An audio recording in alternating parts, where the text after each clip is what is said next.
5 moniteurs cardiaques se mirent à hurler d'un seul coup. Des alarmes rouges inondèrent la salle de traumatologie, et des lumières clignotantes jaillirent, alors que 5 Navy SEALs blessés étaient amenés par l'entrée des urgences sur des brancards séparés. Chaque seconde recelait un danger différent. Les infirmières réclamaient du sang à grands cris. Les inhalothérapeutes mettaient les respirateurs en place et les internes en chirurgie se battaient pour se frayer un chemin à travers le chaos. Puis, au milieu de ce vacarme, une voix se fit entendre, accompagnée d'un sourire narquois suffisamment incisif pour couper court aux conversations avant même qu'elles ne commencent. Confiez les 5 Navy SEALs blessés à l'infirmière débutante. Quelques médecins épuisés ricanèrent entre leurs dents. Un interne secoua même la tête. C'était une façon de les occuper jusqu'à ce que la véritable équipe soit prête. Emily Carter ne jeta pas un regard vers ceux qui riaient. Elle se plaça à côté de la première civière, enfila une paire de gants d'une main sûre et regarda la grande horloge numérique au-dessus de la salle de traumatologie numéro 1. Il restait 58 minutes avant que chaque décision prise ici ne sauve 5 vies ou ne leur coûte à tous la vie. « Lancez le chronomètre », dit-elle doucement. Personne ne répondit. Personne ne jugea nécessaire de le faire. Le docteur Nathan Cole, chef du service de chirurgie traumatologique, avait déjà tourné son attention vers une autre salle d'opération. Convaincu que la novice ne saurait s'occuper que de la paperasse relative aux perfusions et rien de plus. Le regard d'Emily ne le suivit pas. Il se posa plutôt sur les 5 patients. Des tenues tactiques déchirées, de la poussière grise accrochée aux bottes de combat, des traces identiques de résidus séchés autour des manches de chaque uniforme, des blessures différentes, la même saleté, la même odeur. Elle se pencha vers le soldat le plus proche et s'arrêta l'espace d'un demi-battement de cœur. Sous l'odeur d'antiseptique et de gazole qui imprégnait son uniforme, il y avait autre chose. Une anomalie métallique et tranchante. « Qui les a récupérés ?» demanda-t-elle sans élever la voix. Un ambulancier leva à peine les yeux tout en débranchant les moniteurs portables. Même hélicoptère d'évacuation. Accident lors d'un entraînement en mer. Était-il coincé à l'intérieur de quelque chose avant leur évacuation? L'ambulancier fronça les sourcils. Je ne sais pas. Un jeune interne à côté d'elle haussa les épaules avec un sourire sarcastique. Peut-être faudrait-il d'abord se concentrer sur les blessures évidentes. Emily ne répondit pas. Au lieu de cela, elle passa son regard d'un patient à l'autre. 5 blessures différentes, 5 fréquences cardiaques différentes. Pourtant, chaque poitrine se soulevait avec la même subtile hésitation, presque synchronisée, comme si des mains invisibles ralentissaient chaque respiration d'une fraction de seconde exactement identique. Elle plissa les yeux. Ce n'était pas une coïncidence. Une infirmière lui tendit un dossier. Patient numéro 1, tension artérielle stable. Emily ignora les chiffres un instant et regarda directement le visage de l'homme. Ses lèvres n'avaient que légèrement pâli, ce qui était presque impossible à remarquer sous les projecteurs de traumatologie. Le bout de ses doigts était encore chaud, mais la couleur sous ses ongles avait commencé à disparaître. Elle appuya légèrement 2 doigts contre son poignet. Le pouls était là, mais on aurait dit qu'il s'affaiblissait. « Préparez l'échographie », dit-elle calmement. L'interne rit. « Pourquoi faire? Il est stable. » Emily ne le regarda même pas. Pas longtemps, en tout cas. Le moniteur affichait toujours des chiffres acceptables dans toute la salle. Tout le monde continuait à se précipiter vers des urgences plus bruyantes. Puis la respiration du marine changea à peine. Une inspiration superficielle. Une pause juste un peu trop longue. Emily était déjà en mouvement avant même que l'alarme ne retentisse. Elle ajusta légèrement la civière, vérifia sous son gilet tactique et appuya doucement sur son abdomen. L'expression de l'homme se crispa, bien qu'il fût à peine conscient. « Hémorragie interne », dit-elle. « Appelez la chirurgie tout de suite. » L'interne croisa les bras. « Vous n'avez pas d'imagerie. » Emily croisa son regard pour la première fois. « Alors allez-y avant qu'il ne s'effondre. » Personne ne bougea. 3 longues secondes s'écoulèrent. Puis le moniteur cardiaque se mit soudain à émettre un signal d'alerte rapide, tandis que la tension artérielle du patient commençait à chuter, exactement comme Emily l'avait prédit. Toutes les têtes dans la salle de traumatologie se tournèrent brusquement vers le son. Le sourire de l'interne disparut. « Une échographie !» cria quelqu'un. Un technicien traversa la salle en courant avec un appareil d'imagerie portable. En quelques secondes, l'écran révéla un liquide sombre s'accumulant là où il n'aurait jamais dû se trouver. Un silence s'installa dans le petit cercle entourant la civière. Emily l'avait vu avant même que la machine ne le détecte. Avant que quiconque n'ait pu assimiler ce qui venait de se passer, une autre alarme retentit dans la salle. Un deuxième Navy SEAL se agrippait à sa poitrine, tandis que son taux d'oxygène chutait à une vitesse effrayante. Le docteur Cole se retourna depuis l'autre bout de la salle de traumatologie, l'irritation se lisant déjà sur son visage. Emily ne jeta qu'un seul coup d'œil au deuxième patient, avant de faire un pas vers lui. Elle n'hésita pas. Elle ne demanda pas la permission. Et pour la première fois depuis l'atterrissage des hélicoptères, l'infirmière débutante prit une décision qui obligea l'ensemble du service des urgences à choisir entre l'arrêter ou lui faire confiance. Le Dr Nathan Cole parcourut la distance qui les séparait d'un pas long et assuré, les yeux rivés sur le deuxième Navy SEAL, dont la saturation en oxygène chutait à une vitesse inquiétante. « Éloignez-vous du patient », ordonna-t-il sans hésitation. Emily ne discuta pas. Elle se contenta de regarder le moniteur, puis le cou de l'homme, puis à nouveau le Dr Cole. « Ses voies respiratoires sont toujours dégagées », dit-elle doucement. « Le problème ne vient pas de ses voies respiratoires. » Cole fronça les sourcils. Sa radiographie thoracique était normale. Le regard d'Emily resta rivé sur le patient. La radiographie a été prise il y a 12 minutes. Pendant une fraction de seconde, personne ne parla. Puis le patient inspira brusquement, mais seul le côté droit de sa poitrine sembla se soulever. Emily tendit la main vers la sonde d'échographie qui venait d'être posée à côté de la civière précédente. Un interne lui bloqua la main. Le Dr Cole n'avait pas demandé de nouvelle échographie. Emily retira sa main plutôt que d'insister. Elle contourna la civière, posa délicatement une main sur la partie supérieure de la poitrine du patient, puis plaça 2 doigts sous sa clavicule. Son expression resta impassible, mais sa voix se fit plus ferme. Sa trachée commence à se déplacer. Plusieurs personnes regardèrent instinctivement le cou du patient. Un kinésithérapeute respiratoire se pencha vers elle. « Attendez, je crois qu'elle a raison. » Cole vint lui-même se placer à côté de la civière. Il examina le patient pendant à peine 2 secondes avant de plisser les yeux. La respiration de l'homme était devenue nettement irrégulière. « Apportez-moi l'échographe », ordonna Cole. Cette fois, personne ne contesta Emily. L'écran portable s'alluma en clignotant. En quelques instants, l'image confirma ce qu'elle avait soupçonné. La pression augmentait rapidement à l'intérieur de la poitrine, bien que l'imagerie précédente semblait presque normale. L'interne qui avait ri quelques instants plus tôt fixait l'écran en silence. Emily n'avait pas deviné. Elle avait remarqué des changements qui se développaient plus vite que le fonctionnement normal de l'appareil n'avait permis à quiconque de les voir. Cole la regarda pour la première fois, sans irritation. « Décompression par aiguille », dit-il. Emily était déjà en train d'ouvrir le kit stérile. Elle lui tendit exactement ce dont il avait besoin, avant même qu'il ne le demande. L'intervention dura moins d'1 minute. Presque immédiatement, la saturation en oxygène remonta. Un soupir collectif s'échappa dans la salle de traumatologie. Une crise venait de prendre fin, mais une autre commençait avant même que le soulagement n'ait eu le temps de s'installer. « Le patient numéro 3 est en train de perdre ses repères », cria quelqu'un à travers la pièce. Un troisième patient avait ouvert les yeux, mais au lieu de fixer le plafond, il semblait incapable de reconnaître où il se trouvait. Une pupille semblait légèrement plus grande que l'autre. Un interne consulta rapidement le dossier. Il est probablement juste en train de se réveiller sous l'effet des médicaments.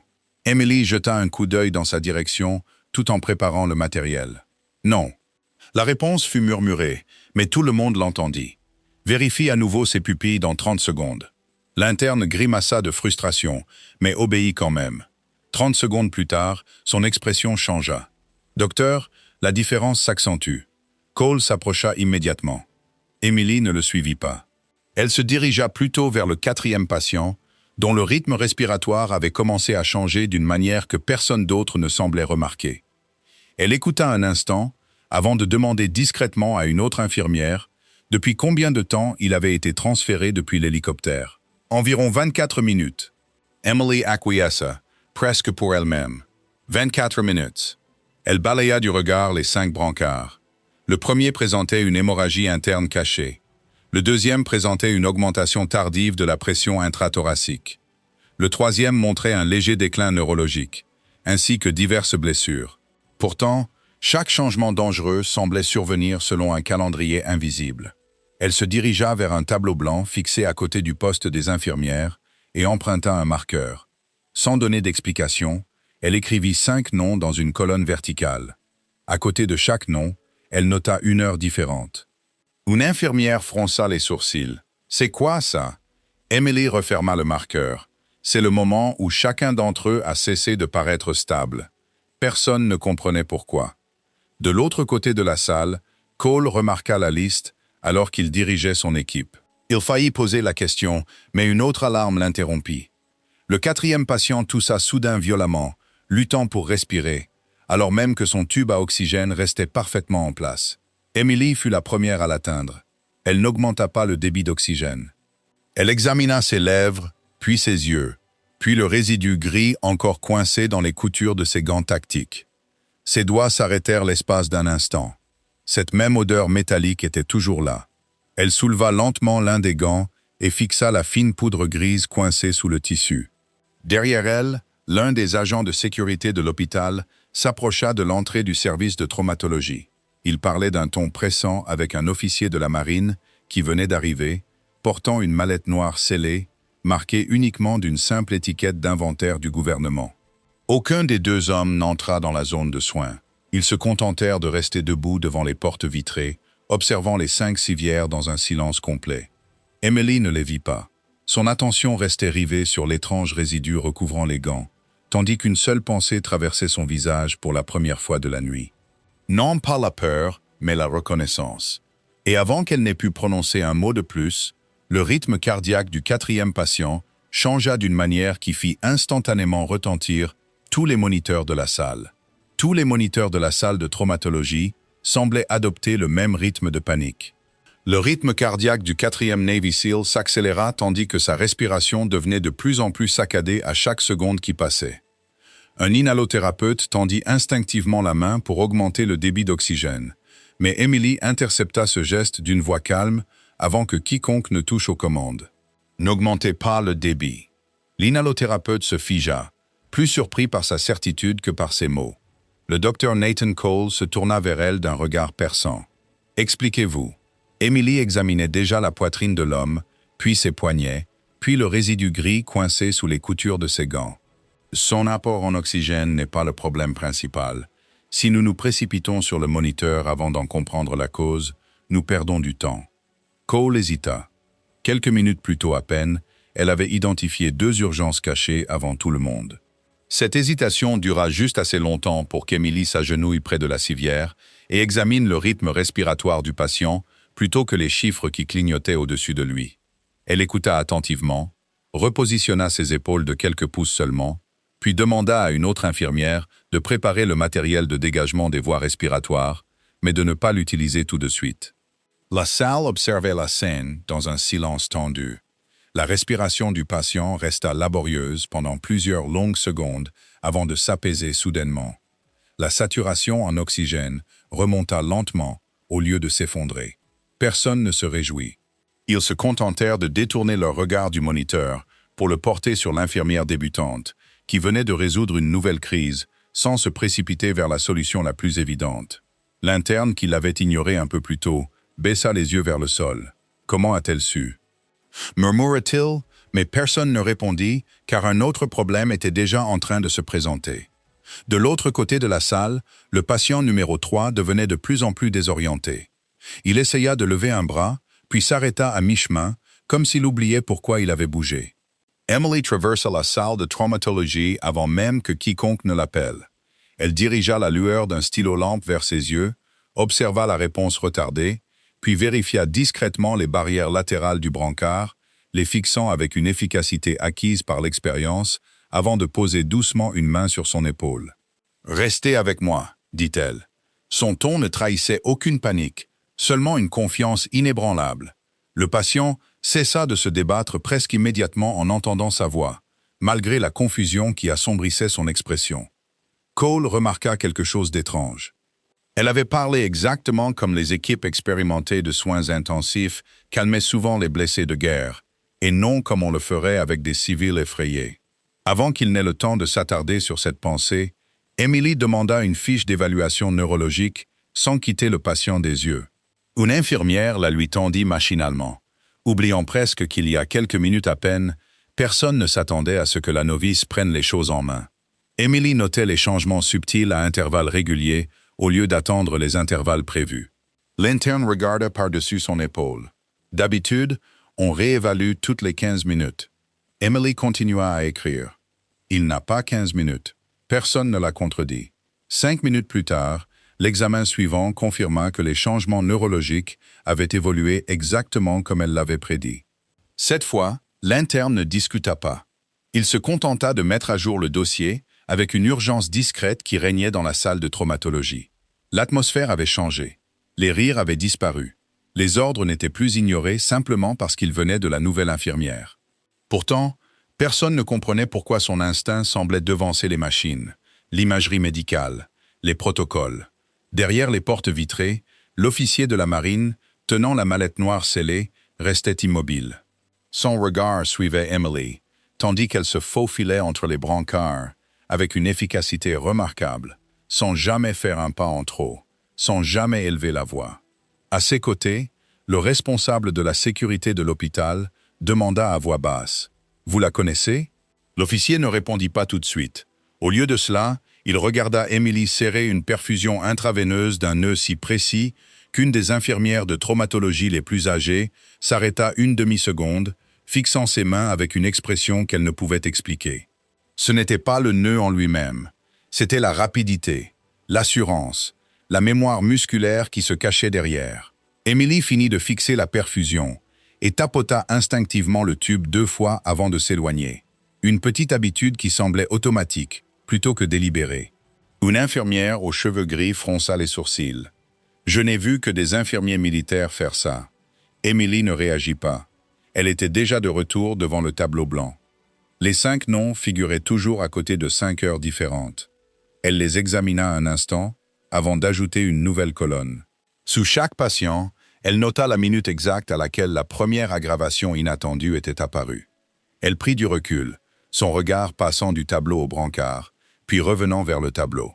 Quelque chose reliait ces 5 chronologies. Elle n'avait tout simplement pas encore vu la dernière pièce du puzzle. Puis elle la remarqua. Chaque changement dangereux avait commencé après un intervalle presque identique suivant l'arrivée. Pas des blessures identiques, pas des symptômes identiques, mais un timing identique. Son regard s'aiguisa. Elle se tourna vers le Dr Cole au moment même où un technicien en traumatologie faisait irruption, tenant en main de nouveaux résultats de laboratoire. Avant que quiconque n'ait pu les lire, Emily regarda le chirurgien en chef et dit doucement « Docteur, ce ne sont pas 5 urgences distinctes. » À ce moment précis, le 5e Navy SEAL, qui était resté le plus stable depuis son arrivée, ouvrit soudain les yeux, fixa Emily droit dans les yeux, comme s'il reconnaissait quelque chose que personne d'autre ne pouvait voir, et tendit faiblement la main vers la vieille montre militaire cachée sous la manche de sa blouse.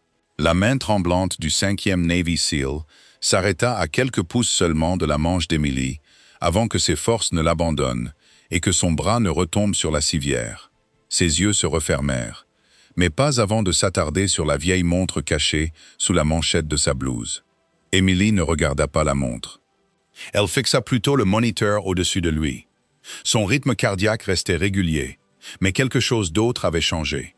Elle vérifia le bout de ses doigts, puis sa respiration, avant de se tourner immédiatement vers le docteur Nathan Cole. « Docteur, j'ai besoin de tous les vêtements qu'il portait à leur arrivée. » Cette demande prit tout le monde au dépourvu. Cole la fixa un instant. « Pourquoi ?» Emily répondit sans ralentir le mouvement de ses mains tandis qu'elle ajustait une autre perfusion intraveineuse. « Parce que nous continuons à soigner les blessures. Je dois savoir ce qui est entré dans cette salle avec eux. » Ces mots changèrent l'atmosphère. Jusqu'à présent, tout le monde s'était concentré sur le sauvetage de chaque patient individuellement. Emily avait discrètement réorienté la question. Au lieu de demander ce qui était arrivé à chacun des hommes, elle demandait ce qui était arrivé aux 5 ensemble. Cole n'hésita qu'un instant avant de faire un signe de tête à un technicien. Mettez chaque uniforme dans un sac séparé. Ne jetez rien. C'était le premier ordre direct qu'il donnait, en se fondant entièrement sur le jugement d'Emily. En quelques minutes, des sacs de preuves scellés commencèrent à arriver à côté de la base de traumatologie. Emily s'accroupit près du premier, examinant attentivement les bottes, les gants, les équipements de protection et les tissus déchirés sans les toucher plus que nécessaire. Son regard s'attarda sur le résidu gris, recouvrant chaque paire de bottes. Chaque couche semblait presque identique. Elle compara un gant à un autre, puis demanda à voix basse à une infirmière. « Est-ce que quelqu'un s'est lavé les mains après avoir déchargé ses hommes ?»« Non, » répondit l'infirmière. « Nous sommes entrés directement. » Emily acquiesça une fois. « Bien. » L'infirmière eut l'air perplexe, mais comprit immédiatement l'importance de la demande lorsqu'Emily demanda des écouvillons neufs au lieu de médicaments supplémentaires. Personne ne remit en question cette demande. De l'autre côté de la pièce, l'un des techniciens de laboratoire arriva avec les résultats préliminaires des analyses sanguines. « La plupart des valeurs sont incohérentes, » admit-il. « Rien n'explique pourquoi les 5 patients voient leur état se détériorer à un rythme presque identique. » Emily ne tendit pas la main vers le rapport. Au lieu de cela, elle continua d'examiner les uniformes. C'est alors qu'elle remarqua quelque chose de presque invisible. Toutes les bottes de combat portaient la même légère tache grise, sauf une. La botte gauche du commandant présentait une fine traînée bleu pâle mêlée aux résidus. Le regard d'Emily s'aiguisa. Elle jeta un coup d'œil au tableau blanc couvert de horaires, puis au commandant, puis à la traînée bleue. Quelque chose s'était produit avant même qu'il n'atteigne l'hélicoptère. « Dr. Cole » appela-t-elle. « Quel patient est arrivé en premier ?»« Le commandant. »« Et qui a été évacué en dernier ?» L'ambulancier qui se tenait à proximité répondit immédiatement. « Le commandant également. » Il a refusé de partir tant que tout le monde n'était pas à bord. Emily ferma les yeux l'espace d'un instant, ajoutant une nouvelle pièce au puzzle. Des blessures différentes, la même exposition, mais pas la même durée. « Ça change tout, » murmura-t-elle. Cole s'approcha d'elle. « Qu'est-ce que ça change ?» Emily jeta un regard vers le commandant, mais ne répondit jamais directement à la question sur la chronologie. Avant que Cole n'ait pu poser une autre question, le technicien de laboratoire l'interrompit. Le médecin toxicologue demande des précisions. Ils ne parviennent pas à identifier l'une des particules trouvées sur les vêtements. Le regard d'Emily resta fixé sur le sac contenant les pièces à conviction. « Ne jetez pas les échantillons, » dit-elle immédiatement. « Testez les résidus séparément du sang. » Le technicien de laboratoire cligna des yeux. « Personne n'a demandé ça, mais faites-le quand même, s'il vous plaît. » Il se tourna vers Cole. L'espace d'une seconde, le chirurgien en chef fut confronté à un choix. Faire confiance au protocole établi ou faire confiance à l'infirmière débutante qui avait déjà évité 3 urgences cachées. « Effectuez l'analyse supplémentaire, » ordonna Cole. Le technicien s'éloigna précipitamment. Une autre petite décision venait discrètement de changer le cours de toute l'affaire. À l'extérieur de la salle de traumatologie, l'officier de la marine, muni de la mallette noire scellée, changea enfin de position pour la première fois. Il observait Emily à travers la vitre avec une intensité grandissante. Lorsqu'elle plia instinctivement les sachets de preuves vides en carrés bien nets avant de les mettre de côté, son expression changea de manière presque imperceptible. Ce n'était pas le pliage en soi. C'était la séquence exacte et rodée de mouvements, exécutée sans même regarder, comme si ses mains l'avaient répété des milliers de fois sous pression. Il ne dit pas un mot. Il se contenta de serrer un peu plus fort la poignée de la mallette noire. À l'intérieur de la salle de réanimation, une autre alarme retentit soudainement. Elle ne provenait ni du commandant, ni des 4 premiers patients. Elle venait de l'homme que tout le monde croyait désormais stabilisé. Emily se retourna avant que quiconque n'ait bougé. Un coup d'œil au moniteur, un regard vers le commandant, et elle comprit que la situation venait d'entrer dans sa phase la plus dangereuse. Elle se tourna vers le Dr. Cole avec une urgence qui ne laissait planer aucun doute. « Si j'ai raison, » dit-elle doucement, « les 5 prochaines minutes décideront si nous les sauvons tous ou si nous perdons tous les avantages que nous avons acquis. » Emily n'attendit pas que les moniteurs expliquent ce qu'elle avait déjà vu. Elle s'avança vers le tableau blanc, traça une seule ligne à travers les 5 courbes de temps et entoura l'heure d'arrivée du commandant. « Ils ne s'effondrent pas parce qu'ils ont des blessures différentes, » dit-elle, ses yeux passant d'une civière à l'autre. « Ils sont en train de succomber parce que leurs corps ont atteint le même stade après des durées d'exposition différentes. » Un silence s'installa dans la pièce. Le docteur Nathan Cole regarda le tableau, puis le commandant, avant de reporter son regard sur les résidus scellés dans les sachets de preuves. Soudain, le schéma qui avait semblé impossible devint effroyablement logique. Le commandant était resté à l'intérieur du compartiment endommagé plus longtemps que les autres. Le résidu bleu sur sa botte n'était pas le fruit du hasard. Il marquait un point différent sur la même chronologie. Séparez tous les plans de traitement, dit Emily. Cessez de supposer qu'ils évoluent au même rythme. Leurs blessures sont différentes, mais le compte à rebours à l'intérieur de chaque corps a commencé à un moment différent. Cole ne la contredit pas. Faites-le, ordonna-t-il. Les infirmières redistribuèrent immédiatement les médicaments, modifièrent les priorités de surveillance et réorganisèrent les plannings opératoires. En quelques minutes, la salle de traumatologie passa d'une intervention coordonnée à 5 plans de secours individualisés. Les conséquences se firent sentir presque immédiatement. Le 4e patient, dont le rythme cardiaque avait commencé à devenir instable, s'est stabilisé après l'ajustement de son traitement. Les altérations neurologiques du 3e patient ont cessé de s'accélérer. Même le technicien de laboratoire a levé les yeux des derniers résultats, surpris. Les marqueurs sanguins commencent à diverger, a déclaré Emily en hochant la tête une fois. Ils l'ont toujours été. Nous ne faisions que les forcer à rentrer dans le même diagnostic. C'était le premier tournant majeur de la nuit. Ils ne réagissaient plus à la catastrophe. Ils prenaient enfin les devants. L'interne qui s'était moqué d'elle au début de la nuit se glissa discrètement aux côtés d'une autre infirmière. Elle avait modifié toute la stratégie thérapeutique d'une seule observation. Personne ne le corrigea. Personne n'en avait besoin. De l'autre côté de la salle, le Dr. Cole observait Emily passer de lit en lit sans gaspiller un mot ni un geste. Elle examinait chaque patient exactement dans le même ordre à chaque fois, commençant toujours par les yeux avant les moniteurs, prenant toujours le pouls avant de lire le dossier. Elle marquait toujours une pause d'un bref instant avant de prendre la décision suivante. Ce n'était pas simplement une question de connaissance. C'était une discipline pratiquée jusqu'à ce qu'elle devienne instinctive. Cole se surprit à imiter inconsciemment sa séquence d'action tout en examinant le patient suivant. Ce n'est qu'après avoir terminé qu'il se rendit compte qu'il avait copié ses mouvements sans y penser. Avant qu'il n'ait pu assimiler cette prise de conscience, un autre événement changea tout. Le commandant rouvrit soudain les yeux. Cette fois, son regard resta fixe. Il regarda au-delà de toutes les autres personnes présentes dans la salle et repéra immédiatement Emily. Elle venait juste de resserrer le raccord d'une perfusion intraveineuse lorsqu'il murmura 2 mots seulement, sa voix à peine audible sous le bruit des machines. Mauvaise séquence. Emily se figea l'espace d'un battement de cœur. Elle se tourna vers la fiche de médicaments, parcourut les étiquettes, puis consulta les ordonnances préparées quelques minutes plus tôt. Son regard s'arrêta sur un médicament intraveineux qui avait été préparé conformément au protocole standard de l'hôpital. Sans élever la voix, elle tendit la main. « Ne suspendez pas cette poche. » L'infirmière qui le préparait hésita. « C'est déjà prescrit. » Emily prit le dossier, relut une dernière fois les résultats d'analyse, puis mit discrètement le médicament de côté. « Pas encore », intervint immédiatement le docteur Cole. Pourquoi?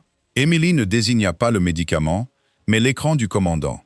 Parce qu'il nous a prévenus avant que sa tension artérielle ne change. Presque. Au signal, le rythme cardiaque du commandant évolua exactement dans le sens qu'Emily avait anticipé. Si le traitement avait déjà été administré, ce timing aurait compliqué une situation déjà instable. Cole reposa lentement la poche de perfusion sur le chariot. Personne ne parla. Le commandant avait identifié le danger avant de perdre à nouveau ses forces. Mais Emily avait compris ce qu'il essayait de communiquer, avant même que quiconque ne réalise qu'il essayait de communiquer quoi que ce soit. Les personnes présentes dans la salle n'y voyaient plus une coïncidence. Elles y voyaient un jugement fondé sur quelque chose qu'elles ne pouvaient expliquer. Derrière les portes vitrées, l'officier de la marine ouvrit enfin la mallette noire juste assez pour en retirer un téléphone satellite sécurisé. Il n'entra jamais dans la salle de traumatologie. Il se contenta d'observer Emily à travers la vitre, tout en parlant à voix basse dans le combiné. « Ici le commandant Ellis. Je crois que nous avons identifié la personne qu'il ne s'attendait pas à trouver ici. » Avant que son interlocuteur n'ait pu répondre, toutes les lumières de la salle de traumatologie clignotèrent une fois.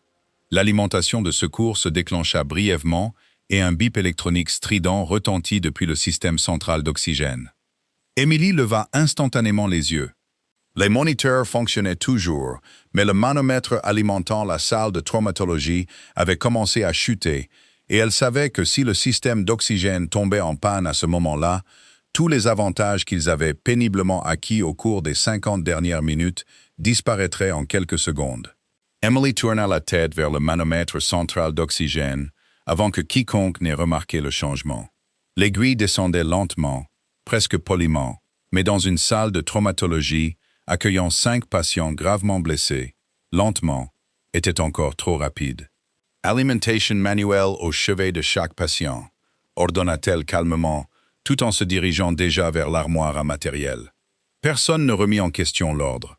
Les inhalothérapeutes se saisirent de bouteilles d'oxygène portables, tandis que les infirmières commençaient à vérifier chaque raccordement à la main. Le Dr Nathan Cole réorienta immédiatement son équipe chirurgicale, la faisant passer d'une préparation de routine à une intervention d'urgence. La salle se transforma à nouveau, non pas parce que quelqu'un avait cédé à la panique, mais parce qu'Emily avait identifié le danger, alors qu'il se mesurait encore en secondes, et non en catastrophe. Tandis que les techniciens déconnectaient les patients de la ligne centrale un par un, la pression se stabilisa juste assez pour gagner un temps précieux. La crise n'était pas écartée, mais elle avait été maîtrisée avant de devenir irréversible. Cole observait Emily organiser la salle sans élever la voix une seule fois. Elle ne donnait jamais d'ordre sur le ton de l'autorité.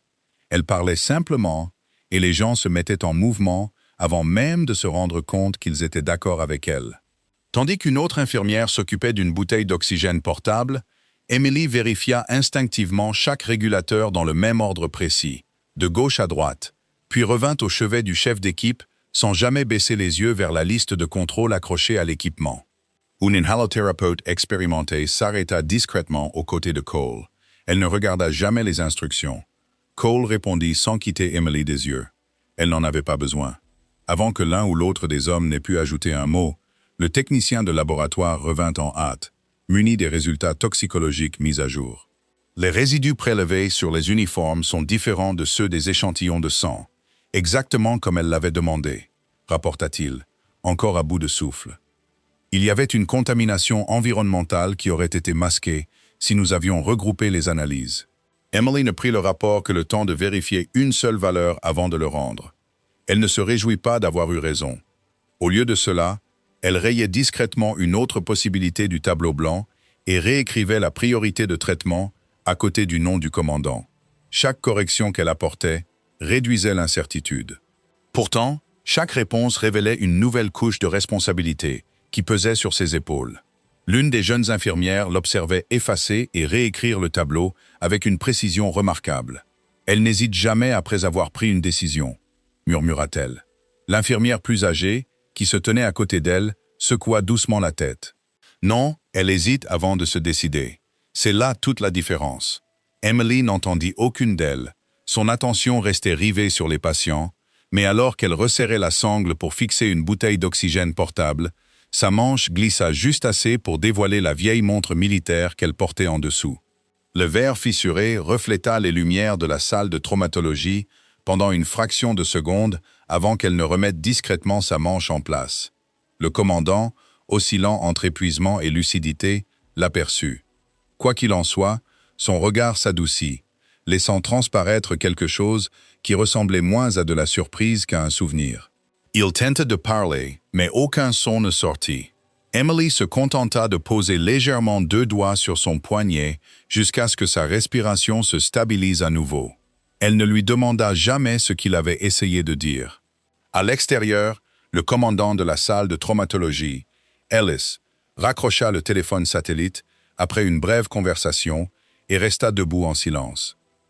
Un administrateur de l'hôpital s'approcha de lui, inquiet de la présence militaire inhabituelle, qui se rassemblait près du service des urgences. Ellis ne répondit qu'à une seule question. « D'autres personnes vont-elles arriver ?» Il jeta un regard à travers la vitre en direction d'Emily avant de répondre à voix basse. « Si elle est bien celle que je crois, quelqu'un a déjà commencé à chercher. » Il n'en dit pas davantage. À l'intérieur de la salle de traumatologie, le Dr Cole remarqua autre chose.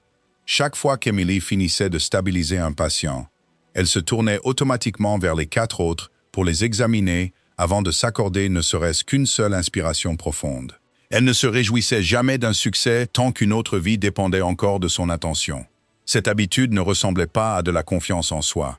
Elle ressemblait plutôt à celle d'une personne qui avait appris, quelque part loin de cet hôpital, que la victoire pouvait s'évanouir dès l'instant où l'on cessait d'être vigilant. Cole se surprit à se demander non pas qui l'avait formé, mais quel genre d'endroit pouvait enseigner à quelqu'un à assumer ainsi ses responsabilités. Puis une autre conséquence se présenta. Le commandant ouvrit lentement la main. Bien repliée dans sa paume se trouvait une petite fiche imperméable que personne n'avait remarquée lors de l'admission. Elle avait dû rester coincée sous son gant jusqu'à présent. Emily la déplia avec précaution. La majeure partie de l'écriture était effacée au point d'être méconnaissable, mais une ligne restait parfaitement lisible. Ce n'était pas un nom, ce n'était pas un ordre, c'était une seule coordonnée, suivie de 2 mots écrits à la main, « Nye Harbor ». L'expression d'Emily ne changea pas. Pourtant, pour la première fois de la nuit, sa main resta parfaitement immobile. De l'autre côté de la pièce, le Dr. Cole la vit s'immobiliser l'espace d'un battement de cœur avant qu'elle ne replie la fiche, la glisse dans sa poche sans un mot et se retourne vers les 5 Navy SEALs blessés, sachant que, quelle que soit la signification de ces 2 mots, ils étaient sur le point de faire ressurgir le passé au cœur même de la lutte pour le présent. Ignorant la fiche repliée dans sa poche, Emily reporta son regard sur les 5 moniteurs plutôt que sur le passé, qui tentaient de la rattraper. Le commandant tenait bon, mais la saturation en oxygène du 2e Navy SEAL chuta à nouveau alors que la bouteille portable était presque vide. Une autre infirmière tendit la main vers une bouteille de rechange, mais s'arrêta quand Emily remarqua que de la condensation commençait à se former autour du régulateur. « Pas celle-là », dit-elle aussitôt. « Utilisez la bouteille de réserve de la B6. » L'infirmière hésita. Elle était marquée « Pour transport ». Emily était déjà en train de remplacer les tuyaux elle-même, d'un geste fluide et délibéré. Elle avait été inspectée 40 minutes plus tard que les autres. Elle tiendrait la pression plus longtemps. Personne n'eut le temps de vérifier son raisonnement. Le Dr. Nathan Cole se contenta d'acquiescer. « Faites exactement ce qu'elle dit. » En quelques instants, la nouvelle bouteille stabilisa le débit d'oxygène avant que la bouteille précédente ne se vide complètement. Les uns après les autres, les moniteurs cessèrent de fluctuer.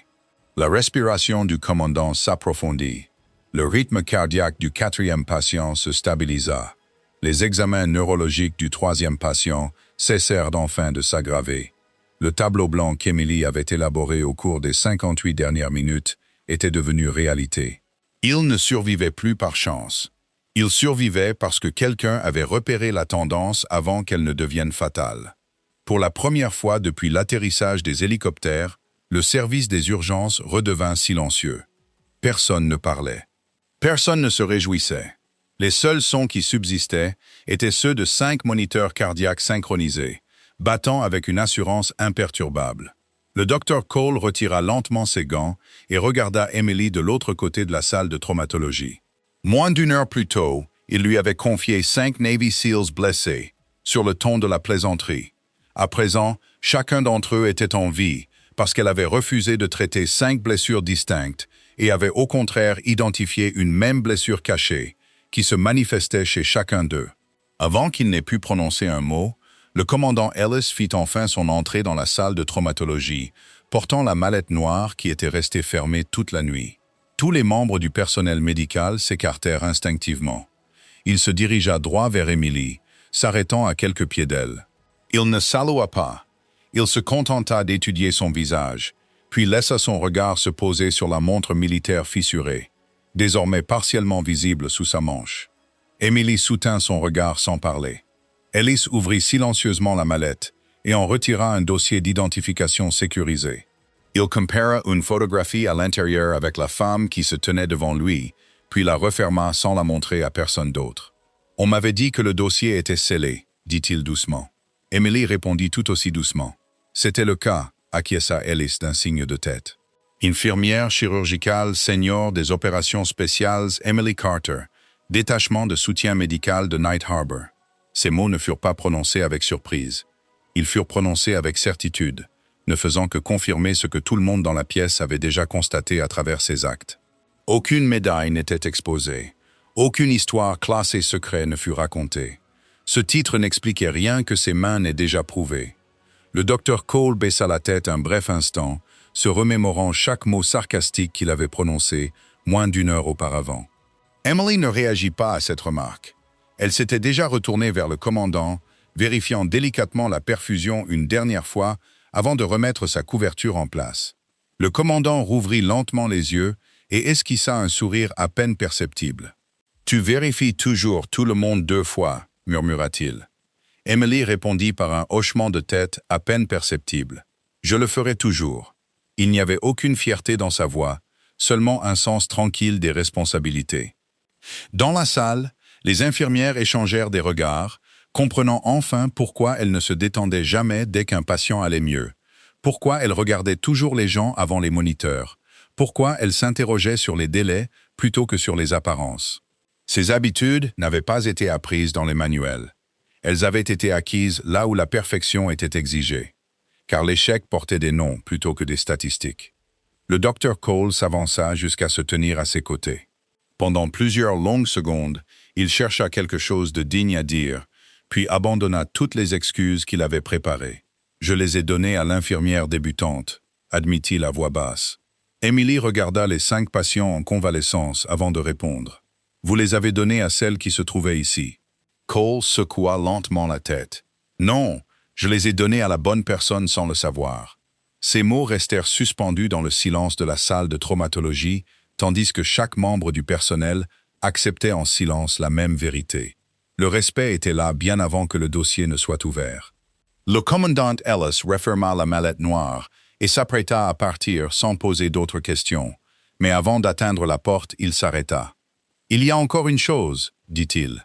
Il ne regardait pas Emily, mais la carte imperméable pliée, qui reposait toujours dans la poche de sa blouse. « Quand vous aurez un moment, quelqu'un attend depuis des années une réponse au sujet de Night Harbor. » La main d'Emily effleura instinctivement la poche, mais elle ne retira pas la carte.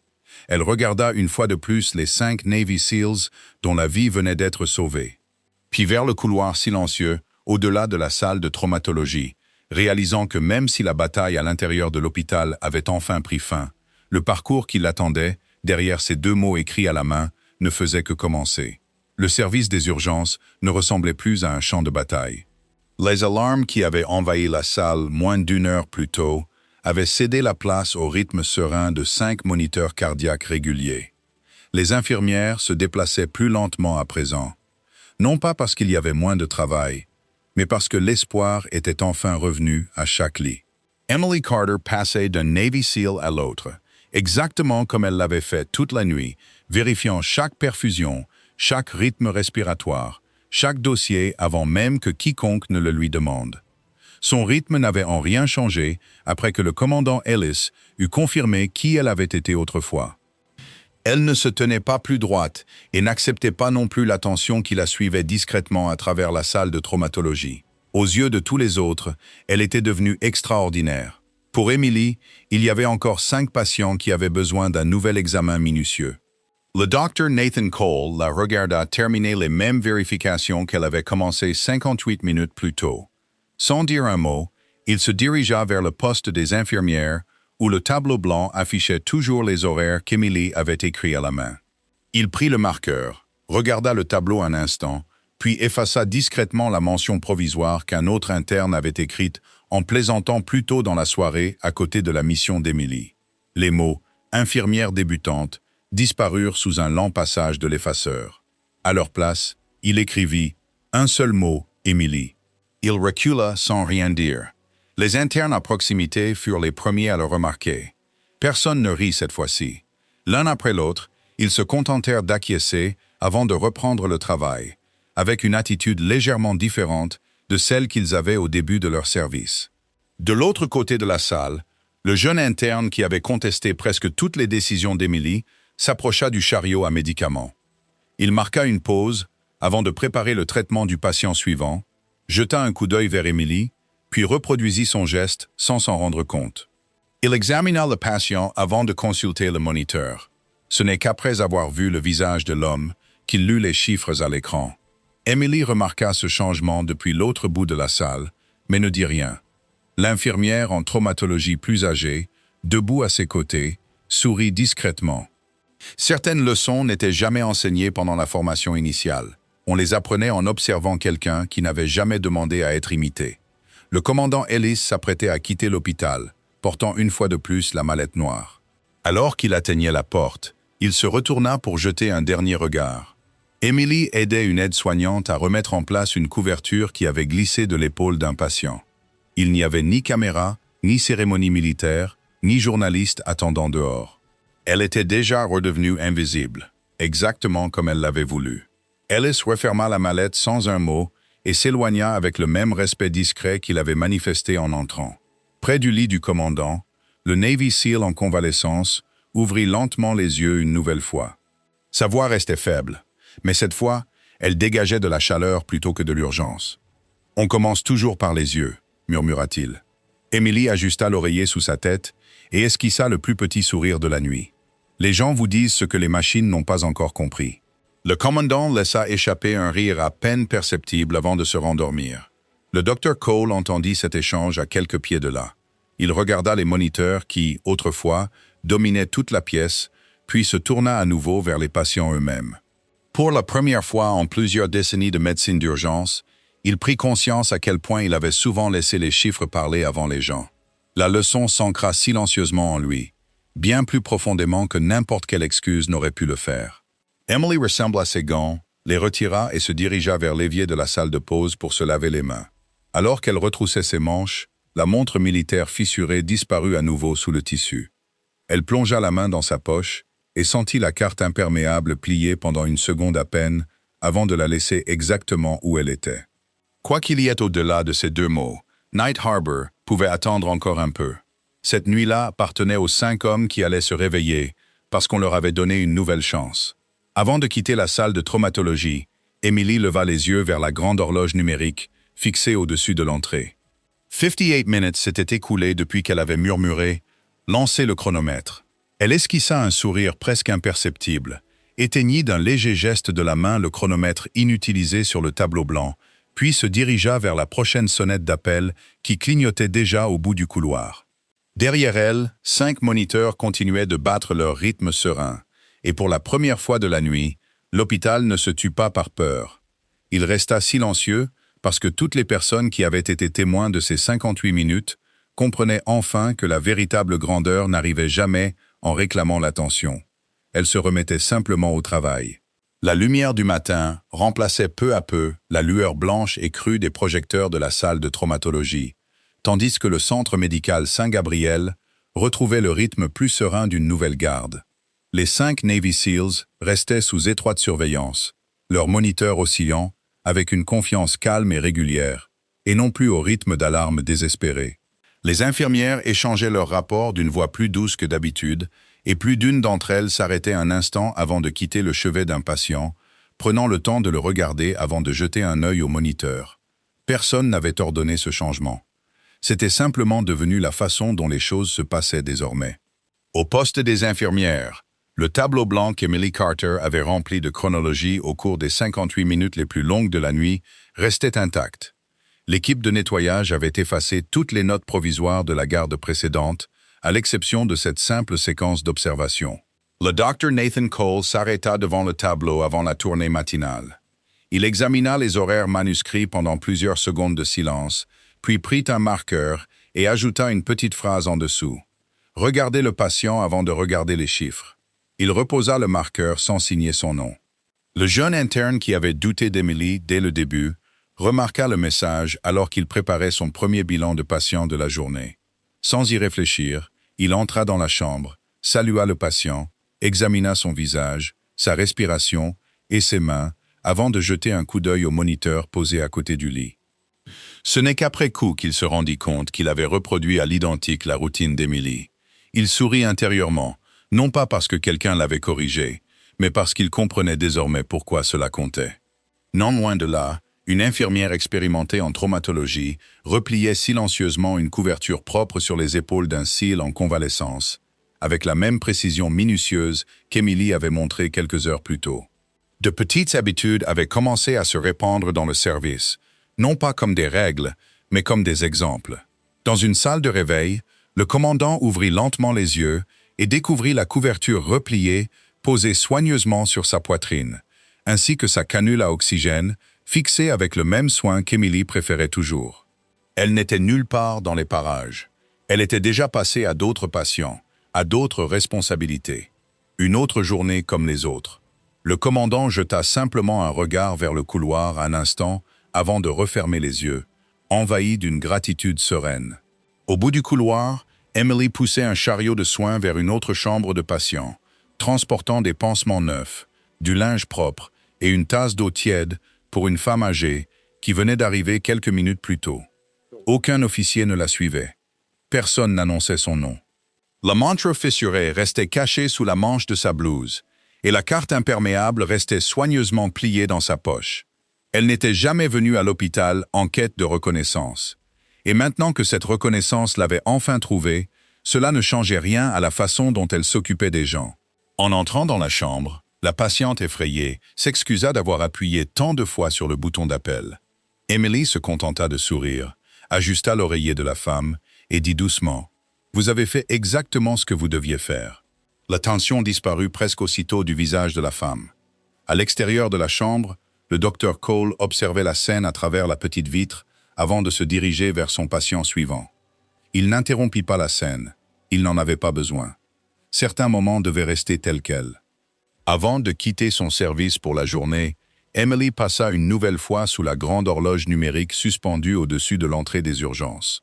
Elle y jeta un coup d'œil l'espace d'un battement de cœur, se remémorant le moment où elle avait murmuré « Lancez le chronomètre ».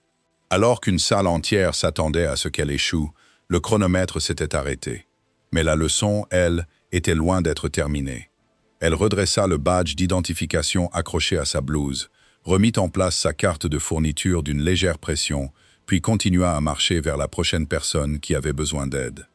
Derrière elle, l'hôpital continuait de fonctionner exactement comme le font toujours les hôpitaux, empreint d'incertitude, d'urgence, d'espoir, et peuplé de gens ordinaires accomplissant des actes extraordinaires lorsque la vie d'autrui dépend d'eux. Et quelque part au sein de ces couloirs familiers, bien après que les noms se furent estompés, que les grades eurent été oubliés et que les rapports eurent été archivés, une vérité silencieuse continuait de résonner sans que quiconque ait besoin de la prononcer à voix haute. Le respect ne s'est pas gagné lorsque la salle a enfin appris qui elle était. Il avait déjà été gagné au cours de ces 58 minutes de silence, pendant lesquelles elle avait simplement choisi, encore et encore, de sauver les personnes qui se tenaient devant.